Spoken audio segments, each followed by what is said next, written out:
if you're planning on selling your business, it's not good for the value of your business. That's Jordan Kelliher of Kelliher Acquisitions. If you've been interested in buying a business, selling a business, or preparing your business for the best possible sale, this episode is for you. In this, Jordan and I dig into how to find a business that you could potentially want to buy, which businesses are the hottest right now, how to fund them, and if you're thinking about selling your business, how to set yourself up for a great exit. This is a fantastic episode. Enjoy.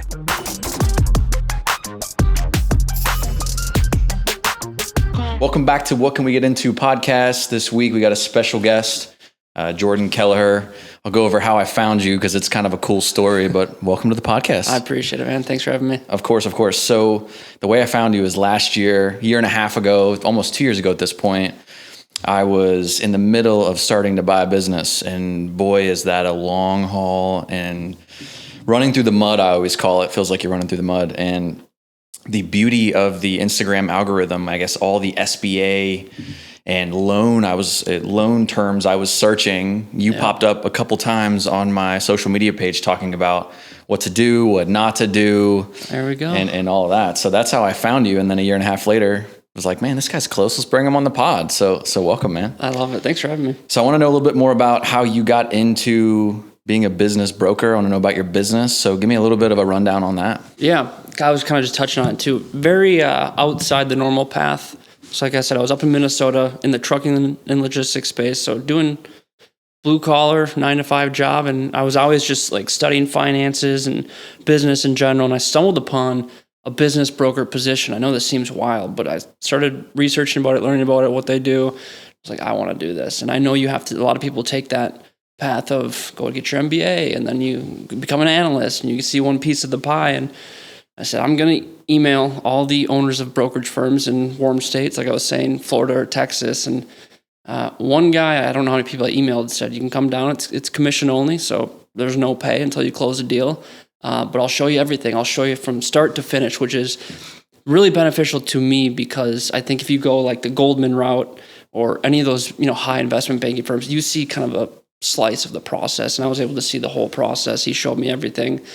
And I said, great, I'll pack the car and I'll be down there. And he taught me everything. That's how I got into it. And I drank from a fire hose for however many years that was and branched off and did my own thing now.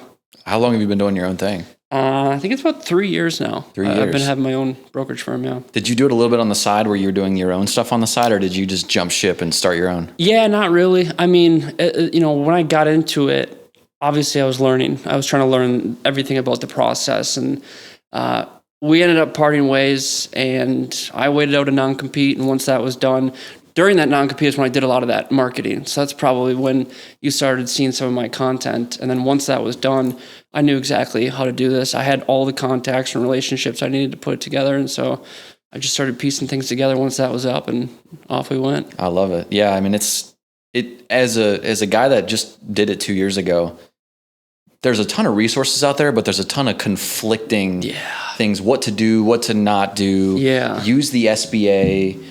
Don't use the SBA. Where do you feel like you learned a lot from the, drinking from the fire hose, or did you do a lot of your own research? How much has your opinion changed on how to go about a deal the best way today? Yeah. I mean, my opinion, experience is everything. So yeah, you can Google things. Gosh, you could ChatGPT half the process now. I wish ChatGPT was. It was around when I did this, but I didn't really know what it was. Yeah, and I'm kicking myself. It's very helpful. It's very helpful. But there's something about going through the process, seeing multiple deals, and just being like, oh, here's how this works, or here's the best way to do that. Obviously, you can read and learn about all of this stuff, but for me personally, it was just repetition, seeing this over and over and over. What are common obstacles sellers or buyers are facing? How do we usually maneuver these? So experience was everything for me. And that's just kind of, again, I got really lucky to be able to see what does it look like to onboard a client, to get them listed. How do you market them? How do you talk to buyers? How do you market this to buyers? And then of course the LOI phase, the due diligence, the financing phase. It's all like every phase of that owner is just a whole new ball game. Do you represent just sellers, or do you represent buyers as well? Yeah, mainly sellers now. I did some work with buyers. It's I mean, it's very time consuming to find a business. I don't know how long did you look until you found this?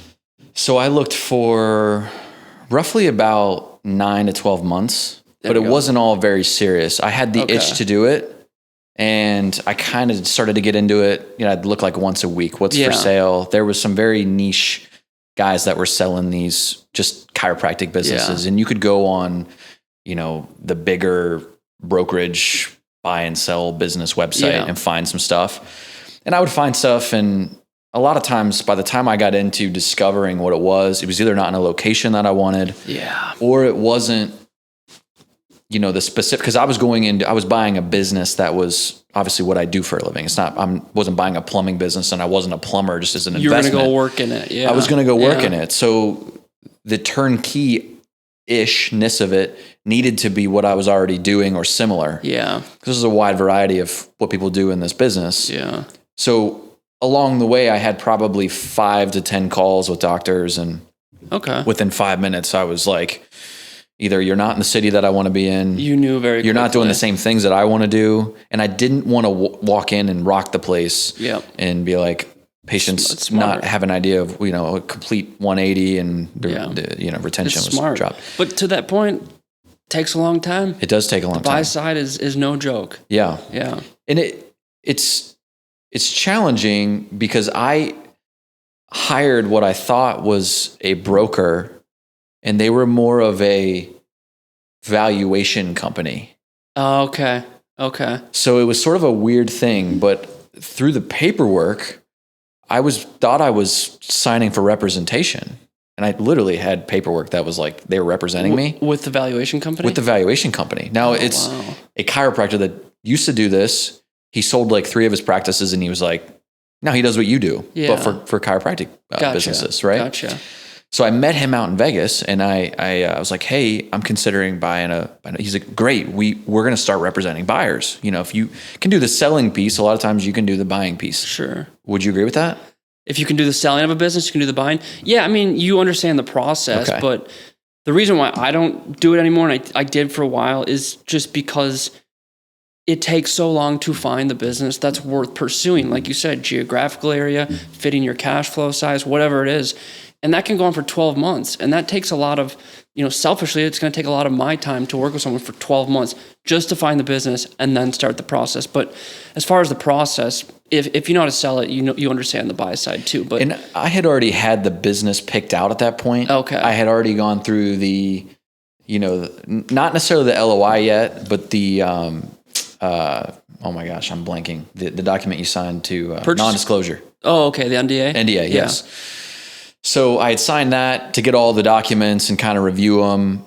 My mentor, who I was working with at the time, was very savvy. It had 3 offices. He'd kind of been in and out of the business a few times too. So I got the NDA to get the documents, and I was still working as an associate in Kentucky. And I was thinking, I'm going to be probably doing this with 5 to 10 businesses, going over the numbers. And before I find one, first one I signed the NDA on is this one. It kind of just, Nice. Yeah. So, it happens though when you know what you're looking for and you know what you want and you see it. And that's how it was. Yeah. So going back to the brokerage, it was a guy that I had dealt with. I'd started this when I said that I'd done it 9 to 12 months. In the period of getting here, I did. Yeah. When I first got out of school, I started to look a little bit because I was like, I think I want to go work for somebody, and then maybe in a year later I'll jump out, right? Yeah. And this was 6 years ago at this point. So I'd met this guy that was the broker then. He was selling a practice that I was interested in. Oh. So I'd met him then. And then when I came back and I was like, hey, man, I know that you do this. Yeah. I'm thinking about a practice that's for sale. It's for sale from one of your competitors. Can you represent me as a buyer? He goes, great. We're actually trying to get into helping guys like you buy them. Huh. Here's the terms. We'll take this %. We'll help you get it from here to even 90 days after close with the transition period. Because nobody teaches you how to do that. Like training kind of after the sale? A little bit, like how to communicate with the patients to tell them that because obviously they're in a niche buy sell. They felt like, that was an added value to help somebody like me have a clue of, how to come in. I can see that though. Yeah. Especially if it's your first business, like what the hell? So I was like, great, signed up for it. as we get into the deal, I felt like it was stalling, right? I was going to have to quit my job, break my lease on my apartment, get an SBA loan, come down here, get an apartment, sign a commercial lease. Yeah. Like stressful is an understatement. You know, Exactly. it's sort of crazy, to be honest with you, what we did. But I'm in like 6 months into this deal. We had done the LOI. We had agreed upon a price, basically. The purchase sale agreement was what we were waiting on. And it took like 3 months. Yeah. And I kept reaching out to their broker and getting nowhere. And I go to my broker at that point and I was like, what's happening? They're like, well, we're not going to communicate with them for you because like, we're not truly representing you. We're just kind of aiding you with the sale, getting you financing. And I was like, can I get out of this? And they were like, no, you sign. I'm like, well, what am I getting for 3% of the deal? They're like, well, we're going to help you get financing and a little bit of like post-closure transition. If you're getting a commission on the entire deal, you better be front lines with your client. So I got on a phone call with the owner. I was like, hey, I'm unsatisfied at this. I'm your first person doing this. And I feel like I got sold a bill of goods. And he let me out of the whole thing. Yeah. But I basically brokered this deal by myself. That's crazy. Which is even more ridiculous, to be honest with you. But the sell side broker is usually pretty good at helping, or at least like kind of, this is what we're doing next. They were. I felt like there were some shady things that happened on the other broker side. Like when I was negotiating, there was always this sort of phantom other buyer, cash buyer, very sexy. Like, oh no, he's full price. Like you're not gonna buyer. I mean, do you see that at all? I mean, it felt too good to be true. I do. I hate that. I mean, that's just all negotiating tactic. It's trying to use leverage. I see it all the time. I hate it. Like, just be straightforward. Like, we do have another buyer. Very competitive price. However, they're offering this in maybe the contingency and you're not. That's why we like this guy. But the price, you know what I mean? It's like, just be fair. Like, just be transparent. Exactly. That's how you get the deal done. So I watched a lot of your content on, you're always putting stuff out on if you're in my position, where to go, if you're considering selling your business, what to do to prepare for that. I think it's great stuff. I want to dive a little bit more into that. Who's like your ideal client? Who do you work with mostly? I always say like the blue collar space, for the sell side. Obviously, Texas businesses are great because people love buying businesses in Texas. So anytime we get a business here in Texas, it's like game on. I love it. That blue collar space, home services. Obviously we'll work with anybody, but that tends to be the type of industries that I like to work with. So if someone's considering buying a business, they got some capital, they're unhappy with their 9 to 5, they're a W-2 employee. Should they be looking at businesses that they're familiar with? Or, because I see a lot of your content and it's like, you got a $4 million business, you need $400,000 down, owners willing to stay. You see stuff like that. Do you recommend people get in businesses they know about or businesses that look great on paper that can be more, almost hands off? It's such a good question because yes, I make content like that. One, it works really well online, but two, you should have some understanding of what you're going into. And if you don't, and I don't mean this in any disrespectful way, but the operations of the business should be digestible. Like there's a big difference from owning a chiropractor business than a landscaping business. I couldn't tell you the first thing on how to adjust somebody, right? But I bet I could understand how the operations work for a landscaping business. So that's different, but you should have a background in it. If you don't, then look at the industries where the operations, you can learn them. Like again, you're probably scheduling, I shouldn't say like this is an easy thing, but the landscaping business, you just probably schedule your routes. It's easier to understand than, chiropractic or rocket science or something like that. You know what I mean? Where the operations are easy to understand. And then it's also the individual. Like you got to be able to self-assess, can you do this? Or are you going to crumble when you have to go have a meeting with employees or something, And so I think a lot of it is you have to know yourself because you can go into an industry that you don't know and you can be that go-getter and you can use your resources and you can figure it out and you can do really well. Or you could just do it because you're seeing people online talking about it and you have some money or access to money and the numbers look good and you do it and 3 years in you're crumbling, So I think you have to know yourself, you have to have the resources, but you should start with something that it's just going to help you a lot more. I think that's a great piece of advice. Yeah. What businesses would you feel like require a lot of time and effort from the owner in terms of the blue collar space that you're referring to? Mm-hmm.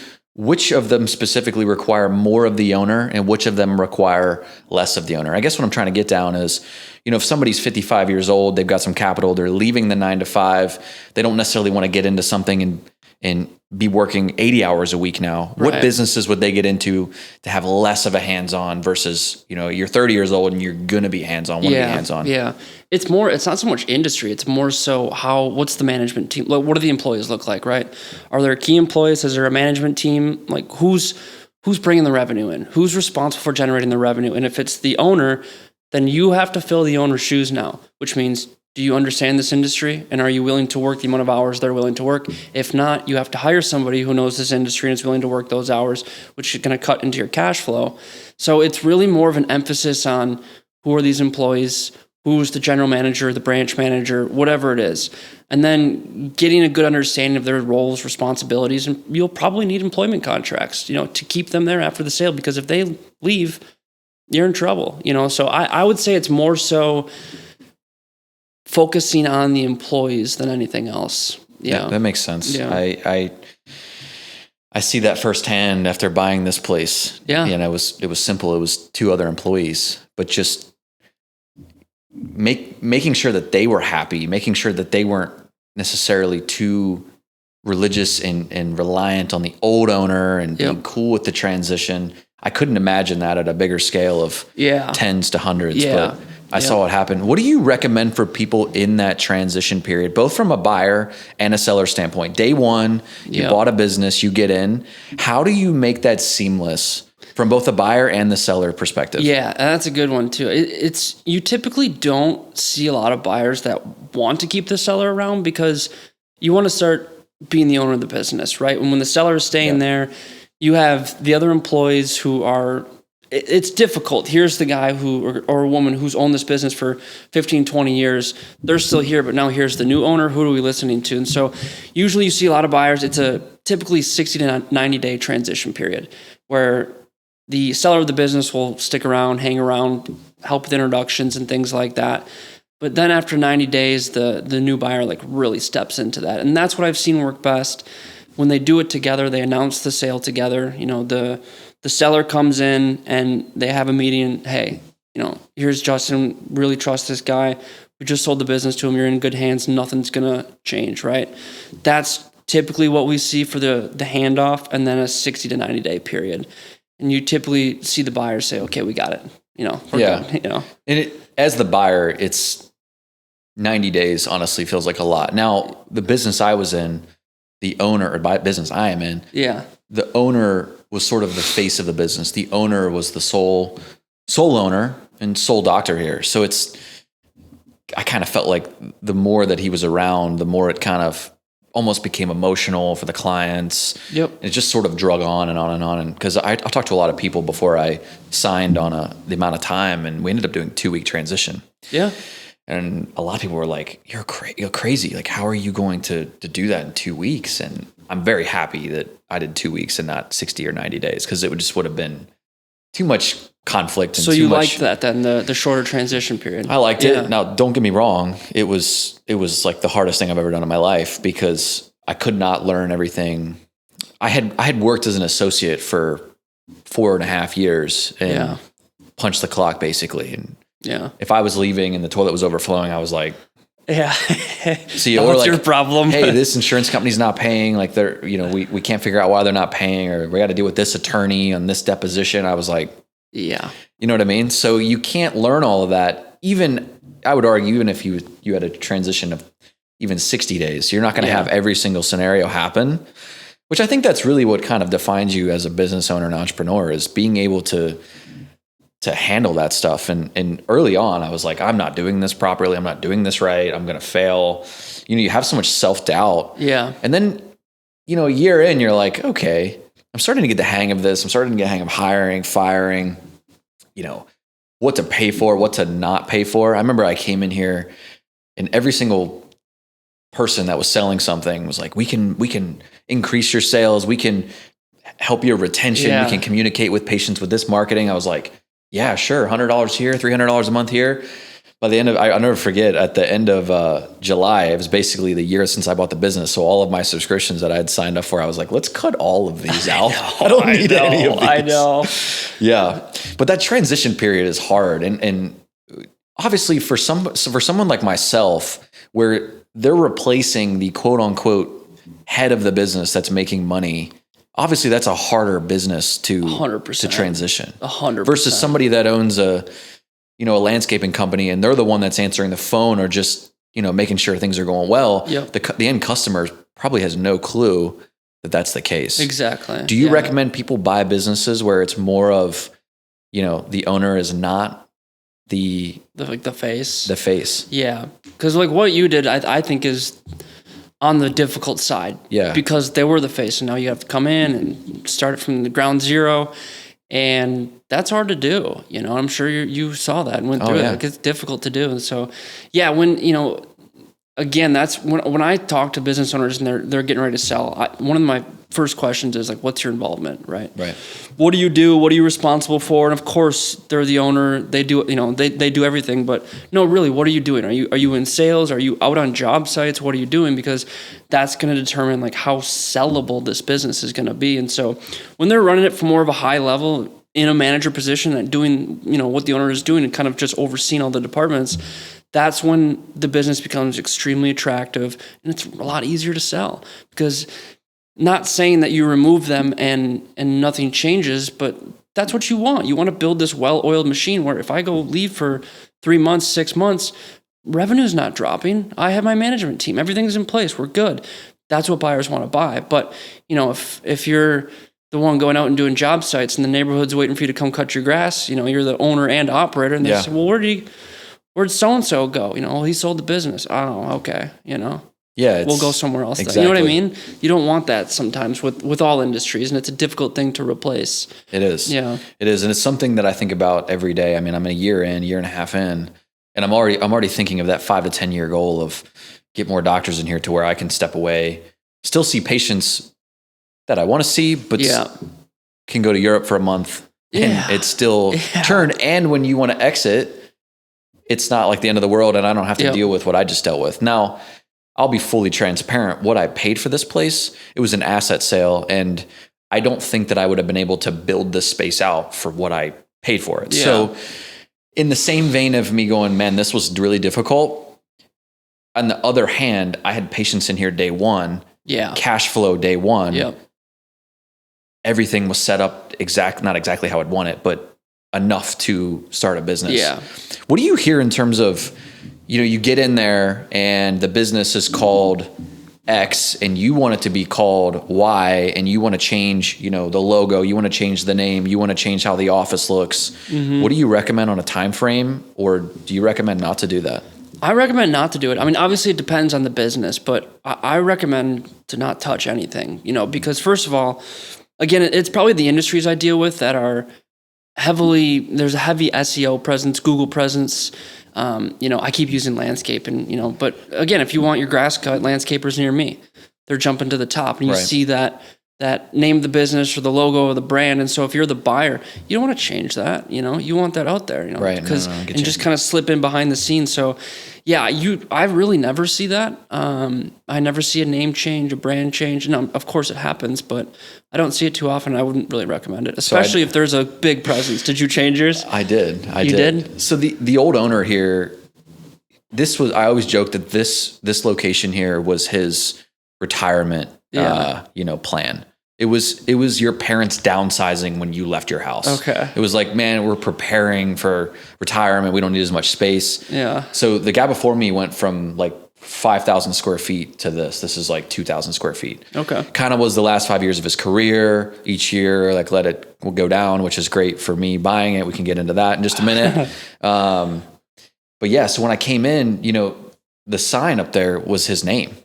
Like he branded as his name at the very end. Okay. Because I guess he had that much of a presence. So we kept that up there for probably 4 months. Yeah. But I had the entire client list email, hey, this is happening. Hey, this is happening. Yeah, that's as of this date. Here's the new name, new logo. When you get correspondence, here's me. That's smart then. Yeah, I think that's a smart play. Yeah. Yeah. So that was fun, but it did in a way feel like starting over, but I still had that little bit of a bump at the beginning to where I had people coming in and cash flowing. So I feel like I had a little bit of the best of both worlds where I kind of founded this place, quote unquote. Yep. But I had kind of the spillover from the other guy. Let's switch gears here and go into lending. Yeah. What do you recommend if someone is out there trying to buy a business? What should they use? SBA loan. SBA loan. Yeah, they'll lend up to $5 million, and some of them have minimums. I always just say I think it's $350 is the minimum. Now they have express loans, but the SBA one is just it's the best one to use. You can borrow 90% of it and put a 10% down payment, sometimes 5%, sometimes 0% if you're the employee of the business. But that's the most common one you'll see in most small business transactions. So you can get a 0% down if you're an employee of it? If you're an employee of the business, now these rules are always changing. And again, I'm not a lender. I'm not an SBA lender. I just know a lot of these rules and processes. You deal with it a lot. Yeah. But and they're constantly kind of adjusting these things. But recently, I was talking to one, and they said if you're an employee of the business and you plan to buy the business, or you're an owner of the business, like if it's a 50-50 ownership and one buys out the other, if you have good credit and you've got some assets to your name or equity in your home, they can sometimes do no money down and just give you the 100% for it. Wow. Because you know the business, you work in the business, you're buying the business that you have direct background and experience in, and so it relieves the risk on their side. As long as you've got good credit and your money's there, they're okay with it. Now, I don't know if that's going to change in the future or not, but their whole thing is they're trying to obviously de-risk the situation. They want their money. So they want to make sure you know what you're doing and you've got, a history of paying your bills with your credit, and you've got some money in case things do go south. And so if you check those credit boxes and the money in case things go south, well, you've obviously checked the experience box. You work in the business. And so, yeah, they'll do no money down for those situations. And then 5% if you can use a seller note to split the down payment, but then you have to have the seller agree, and this is fairly new, to be on standby for the length of the SBA loan. So 10 years. It used to be 2, and now it's 10 years. So if you're going to use part of the seller note, I know this is in the weeds, but part of the seller note as your 10% down payment, so you do 5% from your end and you use 5% from the seller, they'll take it. But then the seller note needs to be on standby for 10 years, which is a tough sell sometimes to the seller. When you say on standby, what do you mean by that? You can't make payments to the seller. Really? Yeah. So if they're going to carry a 10% note, and you're going to tell the bank, hey, we're going to use 5% of this note as my 10% down payment, which reduces your amount of down payment, which helps a lot of buyers. But then they're going to say, great, that seller note, you can't make payments on it for 10 years then. Interesting. And so then you have to go back to the seller and say, here's a situation here. I can't pay you for 10 years. Now, sometimes it helps close the deal. Sometimes it bridges that gap. And so they say, okay. And I haven't been a part of a deal like that yet, but I've heard people getting deals done like that. You know? Yeah. So I did an SBA loan, and it was, we joked right when you got here, it was like one of the most invasive pulling teeth out of your mouth things I've ever done. I had heard a stat that last year 24 was one of the highest years for SBA loans. Did you hear that stat? No, I mean, I'm sure it is. Yeah. It's becoming a popular thing to do, Now, here's my question for you. This is a personal question. The interest rate on an SBA loan is really high. Yeah. When do you recommend someone to get out of that, or do you recommend someone to get out of that at some point once they have more equity, if they've grown the business? Like, how does that look? Do you have any idea how that works? Yeah, I mean, it's a 10-year term typically, unless you buy real estate. So I don't know. I'm sure yours was 10 or it is 10. Yeah. Okay, yeah. So a 10-year term usually. We will see a lot of people try and push to get it paid off in 7, or just do it the length of the term. But I mean, you don't see anything else other than that. Like, I don't see people try and get out. What do you mean? Like, just like so refinancing? In terms of refinancing it, going private with it. Yeah. Is there benefit to staying in the SBA once you've got the money secured? You're in here, you're positive cash flow, you've added value, meaning the business valuation is in theory on paper higher. Yeah. At what point does it make sense to go from a 10% loan and me to call Chase Bank and say, hey, I want to refinance this and get down to 7? Yeah, I don't know. I guess it's just like a personal decision with your business and your cash flow, but I don't see it too often. Is there any protection of staying in the SBA? Not that I'm aware of. And you should get an SBA lender on here too, because like I said, these things are always changing. But yeah, I lost my train of thought, but I was thinking of the refinancing aspect. Like they have a lot of restrictions and guidelines around that. They do. So I have basically, they said once you had 20% of what you borrowed, you were allowed to refinance it. Okay. Like out of the SBA. Gotcha. Okay. And I've cleared that with a bunch of people because, like I said, my interest rate on that is, if I saved 3 points, it would go down. I know. And it's like 2 to 3 points above prime. And when you look at prime, you're like, oh my gosh. 10, 11, 12 on this loan. Yeah. Mine started at 11 and a half. Yeah. And that's, you start looking at like what a month that looks like. And if you were just even drop it to 8, how much that saves you a month. I know. Like, oh my God, I just got a $30,000 raise. Like, I know. Just by refinance. It's crazy. Yeah. And it helps. I mean, it helps push. I think the interest rates just dropped last time. And when you calculate out that debt service coverage ratio that the bank is looking for, right? Even a quarter point drop or a full percentage drop, all of a sudden now some deals meet that threshold and you can push them across. So it's like, right. It's pretty wild. Yeah. Mine, for instance, it wasn't super close, but I remember the actual rent, the landlord, and I don't know how often this happens, but I had like a rent price in my letter of intent or purchase sale agreement. There was a rent price in there. Mm-hmm. And then by the time that I was actually going ready to sell, the landlord had raised the price on the rent. And it was sort of like the bank had to re-underwrite it. Yep. And I got sort of nervous because this was maybe 45 days out from close. Yeah. But yeah, I mean, even it adjusts all those numbers. And, it does. And even a little tweak like that, you have to go back to be in transparent, and look it at was $400 a month. It wasn't like it was a $2,000 or anything. You know what I mean? Yep. That changes it. It was crazy. In terms of business valuations, how do you evaluate, a normal, what we're talking landscaping or even a chiropractic business? How do you evaluate that?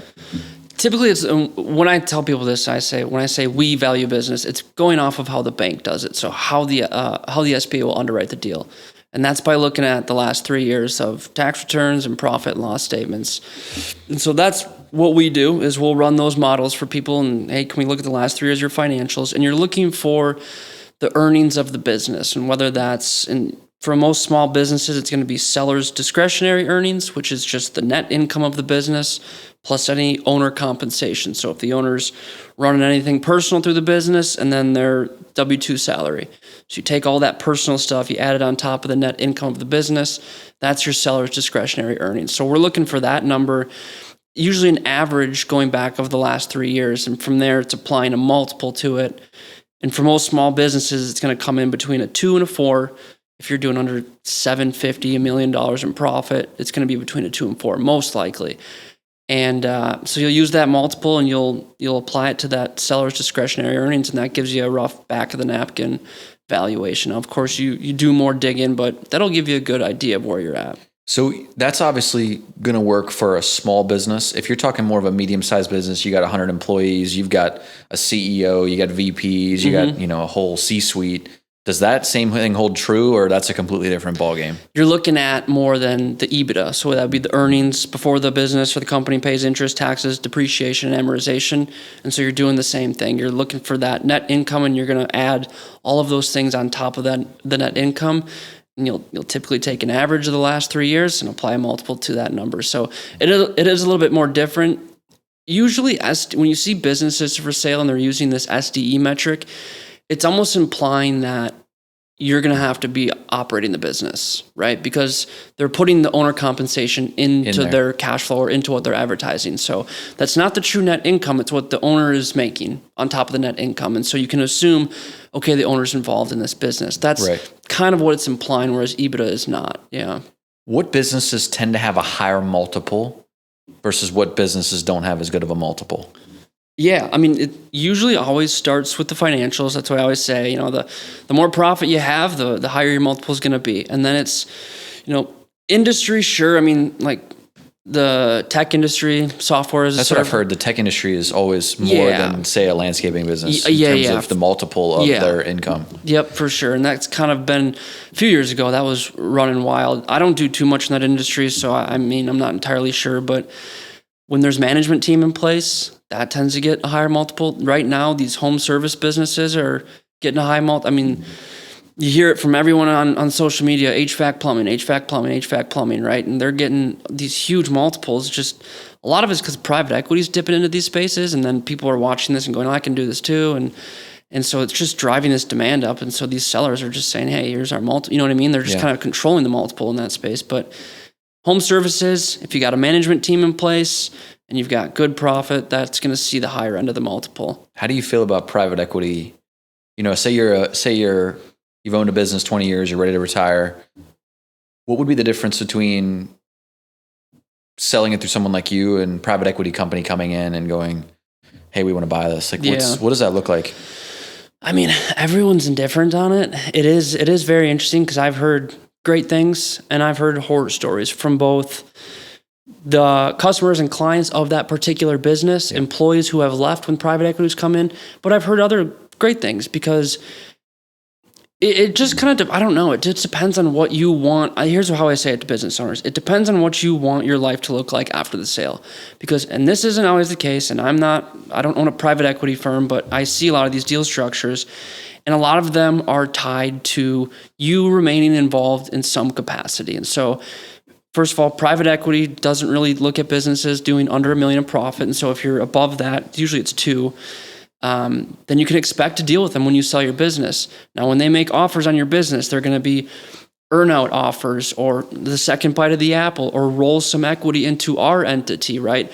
Which all of those mean that your second payout or more money coming is tied to you being there in some capacity. And so I've seen people say, great, let's do it. And the next thing you know, this business owner of 20, 30 years is now an employee to a private equity firm and they've lost their mind. You know what I mean? Like they hate it. So it's just, what do you want after the sale? I have a good friend of mine who is in a family business and they're dealing with that right now. Yeah. I met him last September and I saw him last weekend. I said, how's the deal going? He goes, it's still going. Yeah, like he's 12 months in and it's still going. I know. And I go, what's going on? He's like, well, they're trying to figure out like, this is a bigger company and it's an energy company. They help. And you have to do your checks and balances. Yeah. It's like, I get it. Yep.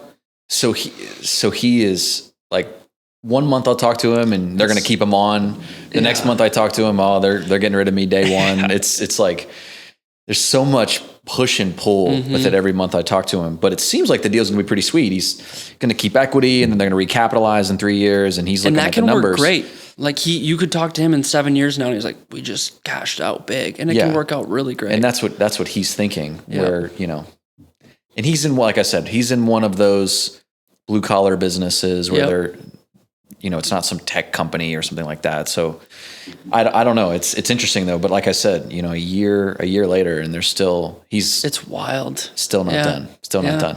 Well, you know, they go through their operational due diligence. They go through their financial due diligence, the legal due diligence. You've got quality of earnings reports and like these things take time, you know, and especially the larger the business is, the more you have to look at, you know, and again, I'm not trying to put talk negatively on private equity firms, but sometimes that's just part of the strategy too. Like it just wear you down and then say, okay, here's our price. All right, I'm done. Sell the business. You know what I mean? Yeah, like, no kidding. That's not what they do, but it's like you see it, you know, and it works sometimes. Yeah, obviously, strip their profit out, wear you down. I'll drag this out 2 years. The last time I talked to him, he literally said, and I quote, "These guys are sharks." Yeah, is what he said. They're smart. They're smart people. Yeah. They're obviously they know what they're doing, but my dad's in a flooring company, and I think private equity is moving into that space as well. And I asked him, like, have you ever been approached? He's like, no. He's like, but I don't think I'd want that because he said he's known people in his industry where. Now there is a line to be drawn on, like you said this. How much do you care about what happens to the business, right?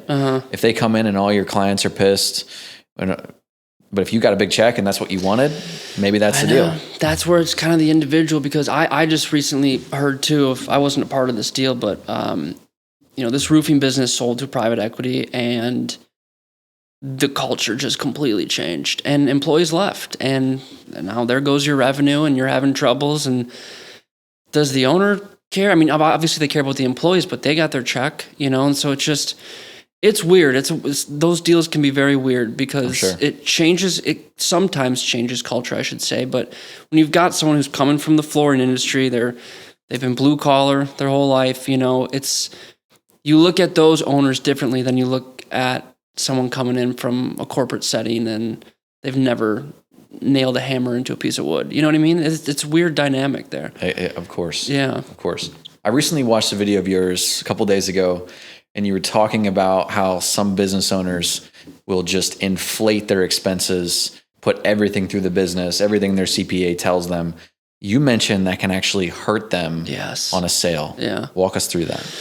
Yeah. So like I was saying, when we value businesses, and I say we, the banks underwrite them, the tax return is the gold standard. So yes, you can move numbers around on your P&Ls, right? And what you're reporting on your tax returns, what you're telling the government you're making. And so obviously every business owner, the conversations I hear is, I've got a good CPA, we show no profit on my taxes. I'm like, oh no, man. Because what you have to do is we then have to go back through your profit and loss statement and find all of those write-offs or those personal expenses and add them back onto your profit to try and get it back up to what it's actually, or what you're saying it actually is. And that's more difficult to do, to build that profit back up. Whereas if you would have just left it as is, yes, you pay more in taxes, but when you do go to sell your business, you're going to sell it for a heck of a lot more.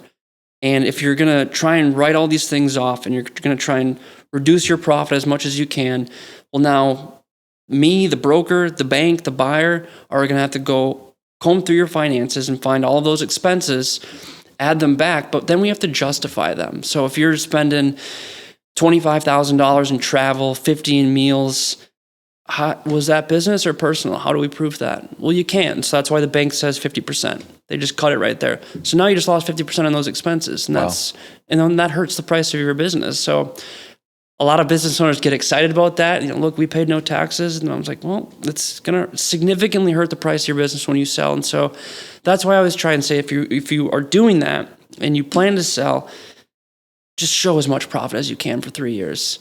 Because so it's the last 3 years, right? Isn't that where last 3 to 5, but the last 3 years for sure. Yeah. Because I mean, I've seen businesses too where they've done that, and you add the car back, the health insurance, the meals, the travel, entertainment. We've seen country clubs run through the business, and you put them all back there, but then you have to go present that to the buyer and the bank and say, this was never used for business purposes.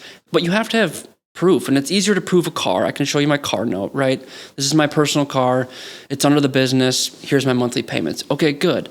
But again, those travel expenses, those meals, you can't prove that. And so that's why they just trim it at 50%, and there you just lost value just and you're obviously looking at these P&Ls and seeing this stuff and having these conversations real time with the sellers, correct? Yeah. I mean, but you can go back, and I mean, not every business owner has all of these expenses through it. But when I have these conversations, and sometimes they don't end up in us coming to an agreement where we go list the business, and they just say, I hear what you're saying, check back in 2 years then, yeah.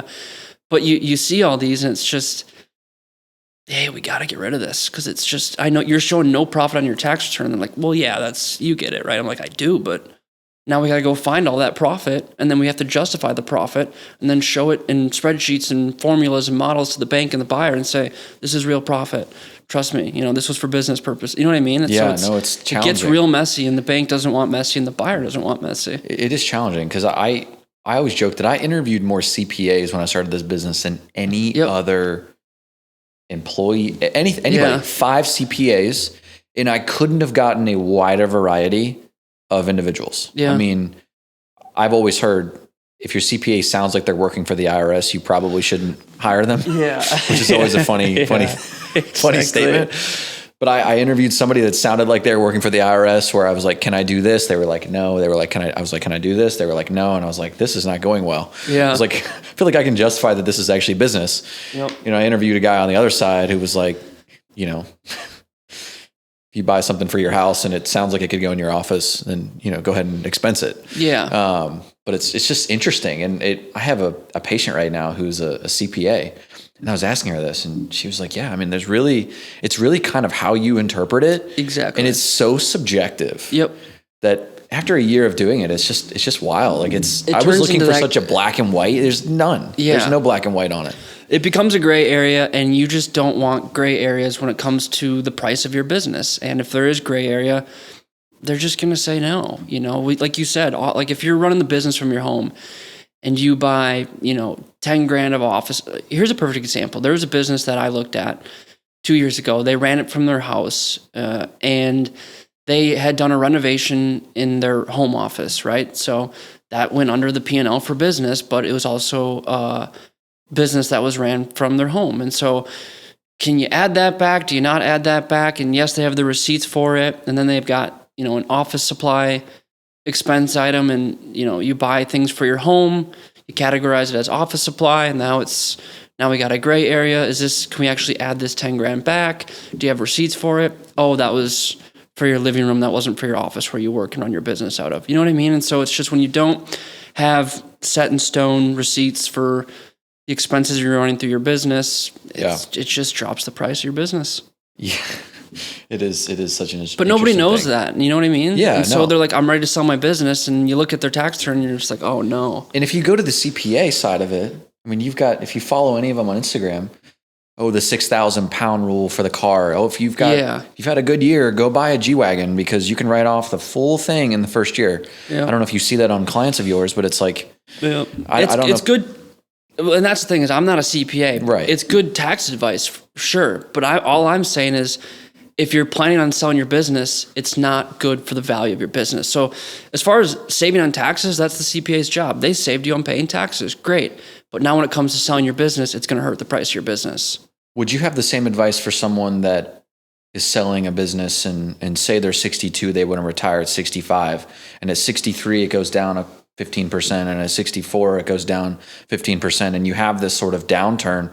That was one of the biggest things that the bank was saying to me was the value that the broker and seller thought it was worth and what I was trying to offer was significantly different because the bank was saying, we're seeing a downward trend, not an upward trend like you should see with most businesses. Mm-hmm. What do you recommend to someone that's 62, they want to retire at 65, and you don't want to see a downtrend? I mean, you recommend just hold steady, get out now? Downtrend in their revenue, in their sales.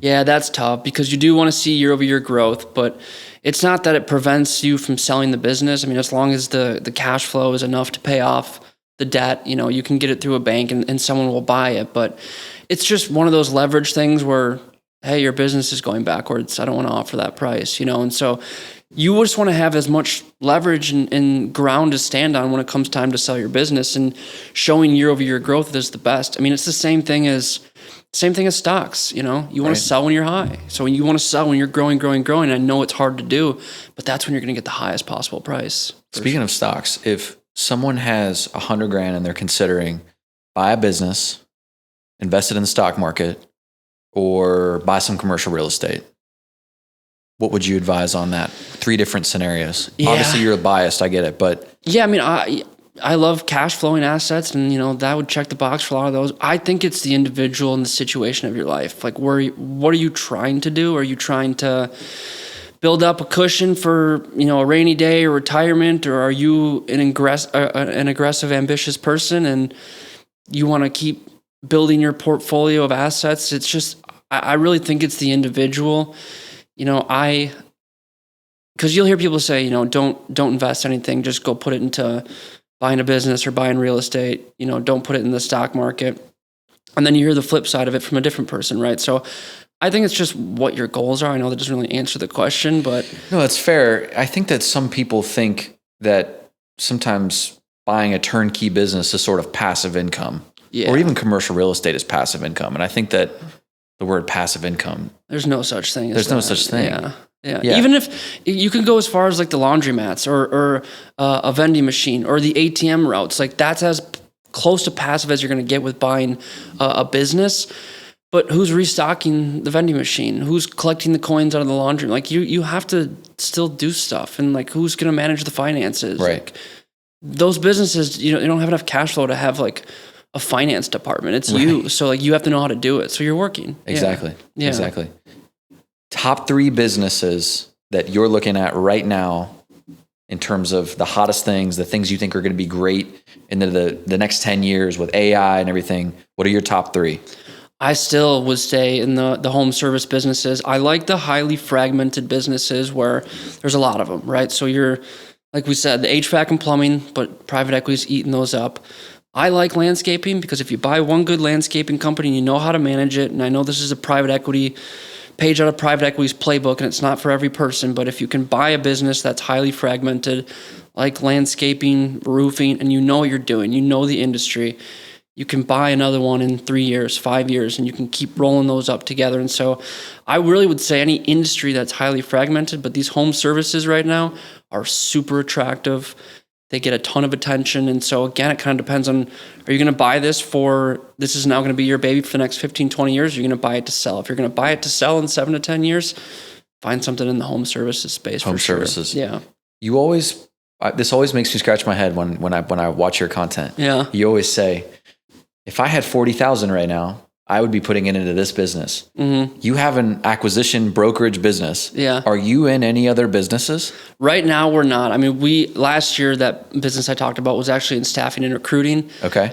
We ended up walking away from that there was health reasons with the sellers of the business. But right now, we're not. What I want to do is I want to open up a branch for that. Almost like, I don't want to call it private equity, but like a mini little acquisition department where we'll use the money that we make and go buy other businesses and manage them under Kelliher Acquisitions. I love it. Yeah. How can someone like myself, I've been doing this a year and a half. I eventually want to grow this to exit. What should I do in the next 5, 10, 15 years to prepare myself for that, to where it's the cleanest and I can get the most return on my investment? I think the biggest thing is just, how can you make it as attractive as possible for the buyer? Because that's where you're going to have competing offers. And in order to do that, obviously, keep pushing sales. Like, you want to have growth every year, but you got to get yourself out of operations as much as you can. I think that's the biggest thing. It's just get out of operations. I'm not saying you don't work in the business. You can manage it from a high level, but just don't be the face. Don't be the one who's responsible for generating all of the revenue. And this is very easy for me to say this and sit in this side of the chair and say, get out of operations, right? But it takes time. It takes hiring and firing and having all these interviews and finding the right team. And I get that, but that will single-handedly bring in a ton of attention for you when you do plan to sell.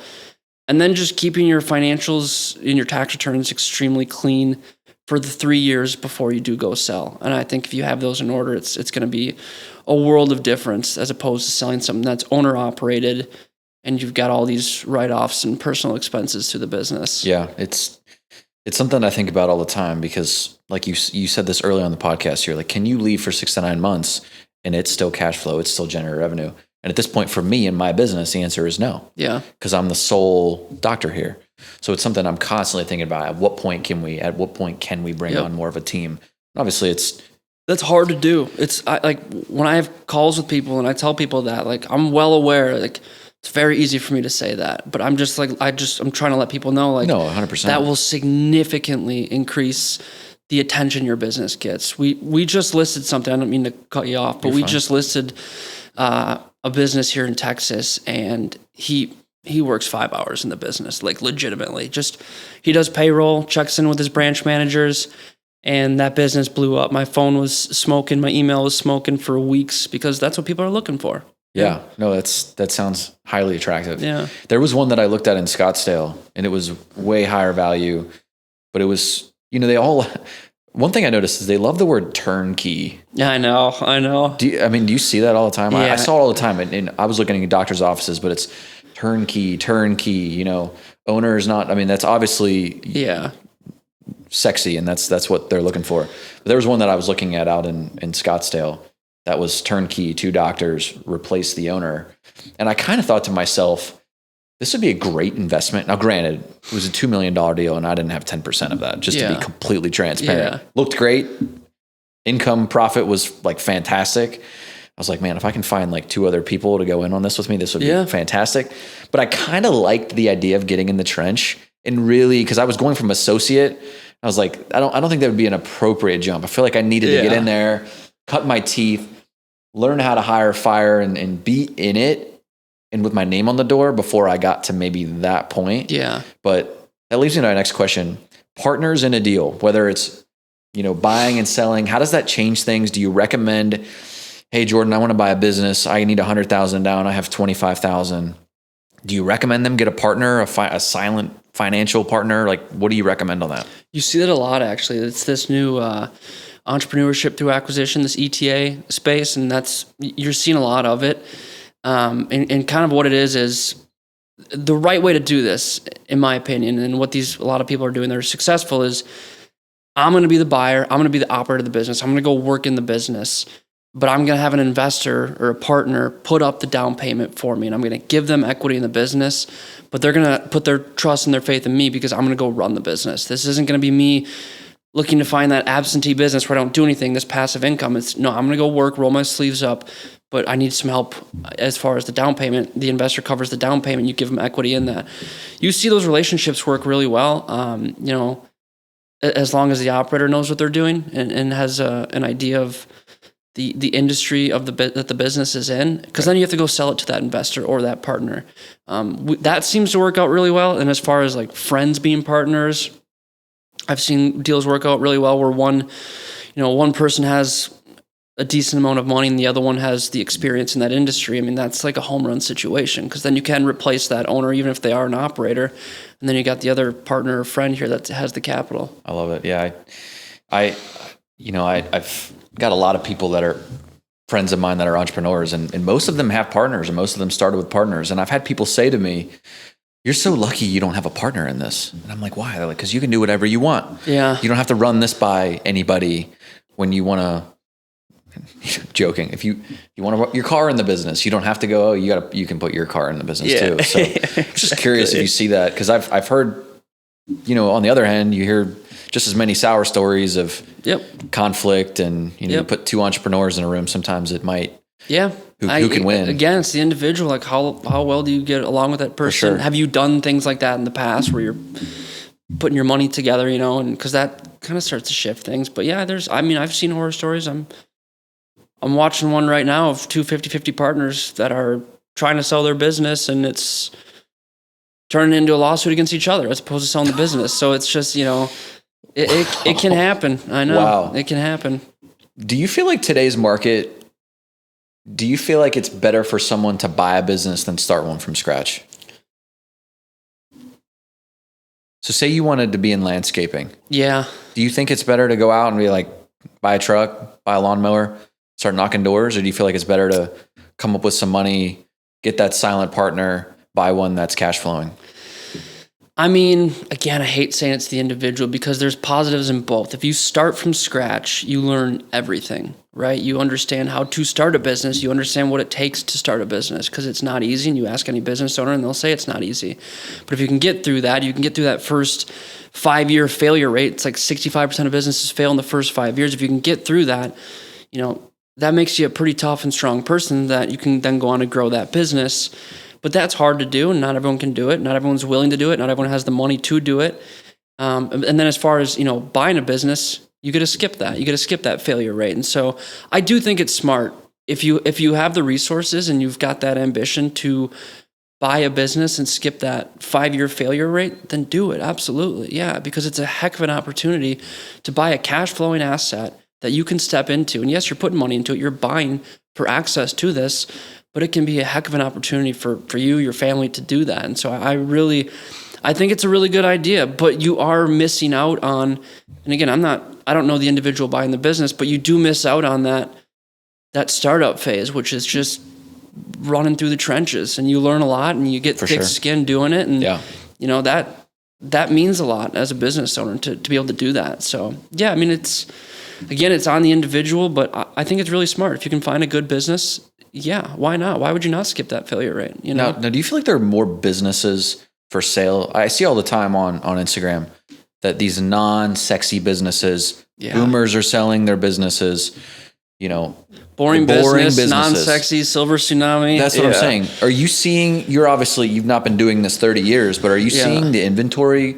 higher with boomers getting out, or is this just like fun stuff on Instagram that I'm seeing? It's a mix of both. I'm not seeing all these 65-year-olds. I mean, I don't have nobody's 65 of the clients that we're selling right now. I mean, the business we're selling, I just told you about, that's blowing up. He's 40 years old. There's another one up in Minnesota. He's in his 30s. There's, these guys are just kind of young. They want to move on to another venture. So I'm not seeing like a wave of these baby boomers selling their business, but it is starting to happen. Maybe we're just not getting them as clients, but yeah, it is starting to happen. But I think a lot of them are passing down to children, right? I think they're kids.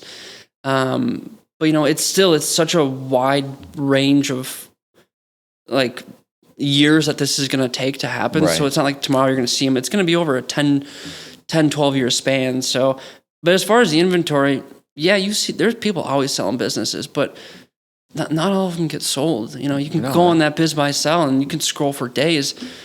70% of those aren't going to sell, What's the coolest story you've heard of a business that you've been a part of the acquisition or sale?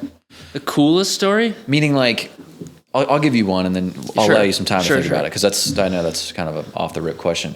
My wife worked for a company, as a home builder here in Dallas. She started there in 2017, the year we graduated college. We moved down here. She started working in marketing for them. Now, the guy that started this company, he was a blue collar, construction worker. And in 2008, he lost his job. The housing market tanked. 2009, he started this business and basically started building houses. And he's like, I know how to do this, right? Mm-hmm. Started the business. So 2009, she started there in 2017. The business wasn't even 10 years old. She was there for 2 years, right before COVID, like 2018, 2019. They were selling to a Japanese company for $400 million. Whoa. So he literally went from construction worker. That's awesome. To $400 million sale, where they were doing like a 7-year transition, equity switch and all that. He was kind of, like you said, he was really out of the business. But I find that to be like all American dream. Like that inspires me. It's so cool. Do you have any stories like that? You see a lot of that. There was a guy I actually talked to he's in the DFW area, and it was an electrical business. Wasn't my client. I didn't win him over, but he, I had several calls with him. He was talking to several different people in different firms, and he was just telling me a story and how he got into it. And it was kind of the same thing. I had a credit card, started the business, maxed out the credit card, and he's been doing it for 35 years. And he built it up. I think he was like $5 million in EBITDA. And so he's like, I have people sending me offers for 50, 60, 70 million dollars. And he goes, I'm not even for sale. I don't have any representation. I'm just telling you what's going on, because he's in that electrical space. But he just started with a credit card when he was like 18, 19 years old. And he's been the owner of the business ever since and grew it into this huge company here in DFW. And that's awesome, man. It is, because you look at it and you're just like, good for you, man. Like, good for you. That's awesome. Like, go sell that thing. And, he's talking about golfing and going around different places and different golf courses. I'm like, it's inspiring. Go do it, That's the American dream right there. I love it. That hearing stuff like that, it's the days where you have a bad day and people cancel on you and you feel like you lost money that day. It's those days that really sort of identify or really, make your mark on who you are and can you stay with your eyes on that prize. Exactly. And it's stories like that where you're like, you got to keep doing it. It's just hard work. I mean, it is. All these people I talk to, it's like, man, these guys just work. They work like nonstop. Not like nonstop like that, but just like smart, resourceful, first one in, last one out, just like always working. What do you notice about the entrepreneurs that you're obviously dealing with nothing but business owners pretty much? Yeah. One thing that I notice is how quick they are with decisions. Yeah. I just did a video on this last week, and it's this concept of messy action versus being perfect, right? Yep. You could sit here and this podcast, right? I started out with an iPhone. It took me forever because I was like, it doesn't look good. I was like, screw it, put it out. And the day that I started that, I was like, then I could iterate. I was joking with you before. I was like, here's what's new today. Yeah. I sort of have learned that as being an entrepreneur the past year and a half. It's like, you know what? You got to go. You got to be quick. And if it doesn't work, okay, change it. Versus, I'm holding it still. I'm not going to do it. It's not ready. Yep. That's what I noticed. What do you learn from these high performers? Yep. Same thing. It's just go. Just do it. Figure out what worked. Figure out what didn't work. Keep moving forward. Yeah. That's all it is. I think the biggest thing that struck me when I went to work as an associate from my mentor, and he's very successful doing this type of thing, is when I got in there, I was like, how do you budget for this? How do you plan for this? And he was like, I don't. Yeah. it was like almost seemed like it was so much flying by the seat of his pants. Yep. And I was like, how did he get to this point? And then I was like, I met an attorney who owns a huge practice, and I'm like, he's the same way. And you meet another guy, and he's kind of the same way. Now you do have those sort of anal, like, Excel spreadsheet guys that get successful because they're so diligent. Yeah. But for the most part, 90% of them are like, throw it at the wall, it sticks. Okay, now I got experience. Let's throw this. Okay, then go this way. Yep. They're so quick, and they don't sit there and linger on their losses. And I love that. I mean, I love seeing that because it's true. They're just figure it out as you go. Just do it, take action, and we'll tweak it as we move on. Yeah. It's because they're moving so much faster than the person who's going to sit there and analyze everything. Obviously, that's important, but if this guy's going to be 10 steps ahead of you, you're still trying to figure out how to perfect number one, obviously that guy's going to figure it out. Yeah. He's 10 steps ahead of you. And I think when you meet somebody that does more talking about what they're going to do than somebody that's actually done it, failed, or succeeded, it's like, I always meet those people. It's like, well, I'm going to start this business. I got this great idea and it's so complex. And I'm just thinking in the back of my head, nice, man. You're never going to do this. Yeah, You're never going to do this. Yeah. Just do it. So in terms of growing business, how do you grow your business? I found you from content you do. You're great with the content. Yep. How do you grow your business? A lot of it is content. Like I said, when I went through that non-compete period, it was 12 months, so I couldn't do anything. So I just made educational videos. I tried to provide as much value as I possibly could because I couldn't do anything else. I couldn't make money in this industry. And so I made a bunch of content. I started doing these deal reviews on Biz Buy Sell. I don't know if you've seen any of those where I'll break down a listing and just give my thoughts on the listing. And that's kind of what really blew up a few of these Instagram reels and got a lot of followers from it. And I've gotten a lot of attention from Instagram. And so I've gotten a lot of leads and a lot of like really big clients. You'd be surprised from Instagram. What % of your business is from social media? I would say since doing that, in the past 12 months, I think I've gotten maybe 4 or 5 clients just strictly out of my Instagram DMs. And I'm not talking about like little bit. I'm not trying to say to my own horn. I'm just saying like these are like $5-10 million businesses that just, hey, I want to sell my business. And then I get on the phone with them. I look at their numbers. I'm like, okay, this is a pretty solid business. Like, you just followed me on Instagram? Yeah, I just saw your reel scrolling. I'm like, okay, so I need to put money into this. Yeah. Do you pay for paid ads at all? Nothing. I just pick up my phone and film. That's awesome. It's free. That's the coolest thing. It's free, but like I was telling you, it's also time consuming. And, I'd like to get a little bit of help on it, and I should do that. But yeah, I think that for an industry like yours, being someone that could have potentially used your services, right? Mm-hmm. When I was in that position where I was thinking about, trying to find a broker, right? I told you my woes with that, but it's hard because you're dealing with some people that are a little bit shady. And I told you about the seller's broker. It's just things felt off from the beginning, and there was like what I called phantom buyers, et cetera. But I think when you put your face on camera and you are honest, like, I would buy this business right now. Like if I had $40,000, $50,000, I'd buy this. I think that adds a human element to something that maybe is an intangible, like not everybody knows a business broker, and maybe some of them are shady. So it adds some personality to you, and they might call you and they're like, they already know a lot about you. They've seen a lot of your content. It does a lot of the selling, that's the biggest thing for me is with making the content is I'll get a DM, I'll send them a few times, we'll get on the phone, and within 2 phone calls, it's, hey, let's get the business, let's sell the business, send me the agreement, what's next steps? And I'm just like, what? You're just like that. And then I have to remember, they could have been watching me for the past 12 months, like getting to know me, even though I haven't seen them or met them. And obviously we eventually do go have a meeting, but the content does a lot of the selling, and I try to be as authentic as I can and just be honest and not slimy, and hope that comes across, because again, that does the selling for me. It's good.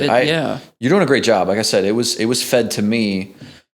I mean, the algorithms on there are almost a little bit scary how good they are. Cause I definitely wasn't on Instagram, like, help me out with an SBA loan, but I was in the middle of an SBA loan. It's weird. And I started seeing your stuff. Yeah. And I was like, I can't even remember specific pieces of content, but it was all like, here's how the SBA works. Here's how buying a business works.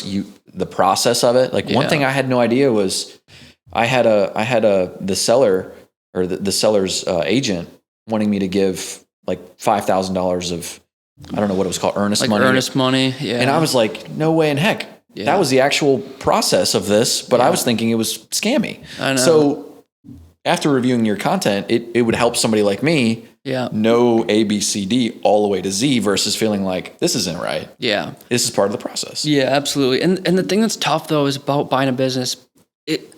There are, but there's not a lot of buy side brokers where you can go out and say, I want you to fully represent me. They're not out there because one, it's hard for the broker to collect fees on that. And so they'll do it for like larger companies. They'll go out and find acquisitions for a company, but you can't charge a first time buyer 10% of the purchase price when they're using 10% for the down payment, so not a lot of brokers do that. And so and of course there's like courses out there and consulting stuff, but you gotta be careful with that stuff. And what I recommend is build a deal team. And so if you're going to buy a business, get a CPA, get an attorney, and then have somebody who understands the process. It doesn't need to be a broker, maybe someone who's been through the process. They know the flow of it, what comes next, and just let them all know this is what you're going to do. And hey, I'm going to have to call you for what do I do next? And then you call the CPA. Can you look at these numbers for me? And then when you're doing the purchase agreement, have the attorney obviously review the agreement. And so that way you don't have to pay, you're going to have to pay them, but you don't have to pay a broker a huge chunk of the sale price. Because to me, it's different than real estate. You don't just split the fee. The sell side broker gets the fee. And if the buyer wants to have a buy side broker, you're going to have to pay them their fee. And those can be pretty high. Yeah, it was 3% for what I thought I was getting. Like I said, I was able to somehow fire them. Yeah. Even though I'd signed, anyways, long story short, I kind of brokered that on my own, but it was going to be significant. It was 3% of the deal. And I was going to have to, on top of your down payment. I was going to have to write that out of working capital. Yeah. Like that was my plan is I'm getting X amount of working capital. You're getting a quarter of my working capital, which was a little bit scary. Luckily I ended up skating that. But so if someone is thinking about buying a business or they've found a business, what are the first 3 things that they need to do in order to acquire that business? Yeah, I mean, you want to just make sure it checks your boxes, and I guess everyone's situation is going to be different. Usually when you're looking at buying a business, you want to take a look at the financials first. And so, the goal is to get an accepted letter of intent. And you know this, you went through this, and the LOIs are non-binding, and so they're not the purchase agreement, but you want to make sure you review the financials and you offer your purchase price and your projected timeline for closing, your projected timeline for due diligence is in that LOI. And then that's when due diligence starts, and you want to tackle the financials first. And so, again, kind of like what I was saying with having a buy side, broker representing you, it's going to be difficult paying that fee. And so, hire a CPA, or you can buy quality of earnings reports, which are just an audit on the tax returns and the financials for you. So yes, they're going to be pricey, but you don't want to really cut corners on an acquisition like that sometimes. So, buy a quality of earnings, get your peace of mind with the financials, and then start to learn who's bringing in the revenue in the business, move into the operations side of things. Who's responsible for the revenue? Who are the key employees? Do I need employment contracts for some of these key employees? And then the ownership, like what do you do? Like, I need to know exactly what you do, how many hours you're doing in per week, so you can get an assessment of like, okay, this is now what I'm going to have to do, and just get comfortable around that idea before you move forward for sure. And then lastly, obviously, legal protections. You want to have an attorney review the contract, make sure you're legally protected if anything was false or untrue about the acquisition, Yeah, that's exactly what I did. Good. Spent a lot of money on it, but I'm happy I did it. Yeah, because if you ran into a problem tomorrow and you didn't, spend the money on those processes and you missed something. Right. 100%. Yeah. So this podcast is called What Can We Get Into? And the reason I started this is I wanted to interview people like yourself, learn more about you, but I also want to know more about you outside of what you do. Sure. So outside of all this fun, deep business stuff that we've talked about, who is Jordan? Well, I like to say I'm a pretty ambitious person. I know it's a weird thing to say about yourself, but that's how I got into this industry. Didn't grow up with a ton of money, and I think that's why I was learning about money, and so I was always focused on learning the next thing about financials, and that's how I got into this industry. And then the personal development thing, got really heavy into that. And so I was always just working out, trying to learn, and that just kind of led one thing to the next and how I got here. And now I like to keep working out, play golf. I'm just a dude, just a dude. What are the next 5 to 10 years look like for you and your business? Yeah. The goal is to obviously keep selling businesses under Kelliher Acquisitions. I want to open up a branch for an acquisition part of buying businesses. I want to start bringing on brokers probably in the next year or so, and just start building a team of brokers and just teaching them how to do this, or experienced brokers on how to do this. And I really want to make some noise in this industry, and I really want to, do things the right way. I've seen people in this industry not do things the right way. One of the reasons why I started my own, because I wanted to do it right and wanted to treat people right. And I want to make some noise in this industry, starting with Austin and expand up to here, maybe. Where can people find you at? Jordan Kelliher on Instagram. Kelliher Acquisitions is the website, and I'm sure you can just type that in and my face will pop up. If you're trying to buy or sell a business and it's a big business, like 100 million plus. Yes, there we go. Call this guy. He's fantastic. His content's great. It really, really helped me out in this acquisition that I did here. So I'm thankful to have him today. I'm happy we can have this appreciate it, man. happen, Thank man. you. Jordan, thanks for coming by. For having me. Appreciate it. Yeah.